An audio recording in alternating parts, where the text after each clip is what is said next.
জাতি শংসাপত্র বাতিল হয়েছিল আগেই। এবার মালদার হরিশ্চন্দ্রপুরের তৃণমূল পরিচালিত রশিদাবাদ গ্রাম পঞ্চায়েতের প্রধান লাভলি খাতুনকে শোকজ নোটিশ ধরালেন মহকুমা শাসক। গত পঞ্চায়েত নির্বাচনে কংগ্রেসের টিকিটে জয়লাভ করেন লাভলি। পরাজিত হন তৃণমূল প্রার্থী রেহেনা সুলতানা। কংগ্রেসের টিকিটে জিতলেও পরে তৃণমূলে যোগ দিয়ে প্রধান নির্বাচিত হন লাভলি খাতুন। এই আসনটি ওবিসি মহিলাদের জন্য সংরক্ষিত। এরপরই হাইকোর্টের দ্বারস্থ হন পরাজিত তৃণমূল প্রার্থী। লাভলি খাতুন জাল সার্টিফিকেট জমা দিয়ে ভোটে লড়েছেন বলে অভিযোগ করেন তিনি। আদালতের নির্দেশে ঘটনার তদন্ত শুরু করেন চাঁচলের মহকুমা শাসক।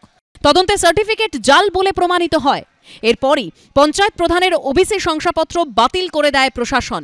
এবার মহকুমা শাসক শোকজ নোটিশ পাঠিয়ে জানতে চেয়েছেন কেন তার প্রধান পদ বাতিল করা হবে না। এই সরকার যা যা আছে, যা মদত দিচ্ছে, সে ওবিসি জাল সার্টিফিকেট হোক, এসসি এসটির সার্টিফিকেট জাল হোক, বাংলাদেশের লোক এসে এখানে এলাকায় সার্টিফিকেট পাক, সমস্ত বিষয় ক্ষেত্রে সরকারের মদত না থাকলে, সরকারের লোকজনের মদত না থাকলে কোনো কিছু করা সম্ভব নয়। এটা বললে হবে না যে আমাদের কেউ না, তো ওকে সাপোর্ট করেছে কে? উনি কংগ্রেসের প্রতীকে জয় হয়েছেন ঠিকই, কিন্তু তাকে সাপোর্ট করে প্রধানকে তৈরি করেছে, তৃণমূল করেছে। তৃণমূল ঘর সংসার তৈরি করে নিয়েছে, 2 বছর হয়ে গেল। এখন বলছে কি ওই আমাদের কেউ না। তাই ওরা ওই যদি কেউ না থাকে তাহলে ওকে সমর্থন কোথায় থেকে পেল? এদিকে তৃণমূল প্রধানের জাল জাতি শংসাপত্র নিয়ে হইচই শুরু হতেই কংগ্রেসের ঘাড়ে দায় ঠেলেছে শাসক দল।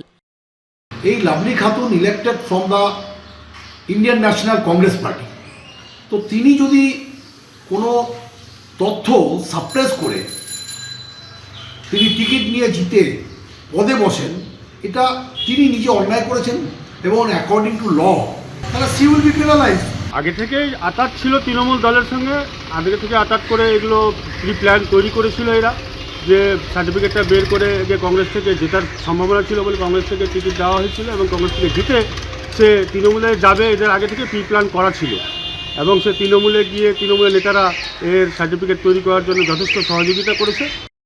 যদিও অভিযুক্ত পঞ্চায়েত প্রধানের কোনো প্রতিক্রিয়া মেলেনি। করুণাময় সিংহর রিপোর্ট, এবিপি আনন্দ, মালদা।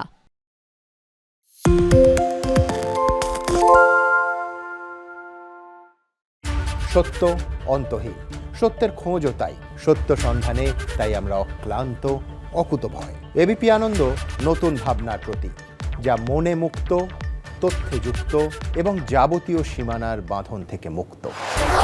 সীমা না শব্দটির মধ্যে লুকিয়ে আছে মানা শব্দটি, যেন চোখ রাঙানি এক অদৃশ্য বেড়াজাল, যা আটকে রাখে আমাদের এক ছোট্ট গণ্ডির মধ্যে। একমাত্র সঠিক খবরই গড়ে তুলবে এক মুক্ত সমাজ। সেই জগৎ গড়ার লক্ষ্যে কোনো সীমানার ঠুকুটি আমরা মানব না।